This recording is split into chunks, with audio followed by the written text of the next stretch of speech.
অগ্রদূত ক্লাবে মাছের বন্যা, মাছের বন্যা। কে বললো মাছ নেই? মাছের বন্যা এটাকে বলে। হ্যাঁ, এইটুখানির ভিতরে যা মাছ আছে অনেক রাস্তা পুকুরে অনেক নেই। আমরা যে পরিমাণ মাছ দিচ্ছি মাছ দেখ এবার। মাছ দেওয়ার পরে তো একবারও জাল টেনে মাছ বিক্রি করিনি আমরা। মাছের বন্যা, মাছের বন্যা দেখে যাও।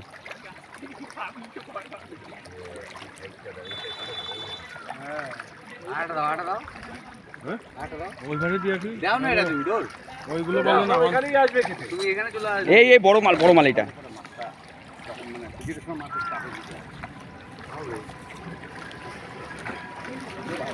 ওই দেখ, ওই দেখ, ওইখানে তো ভূমিকম্প হচ্ছে। ওখানে দিছি একটুখানি জলে ভূমিকম্প।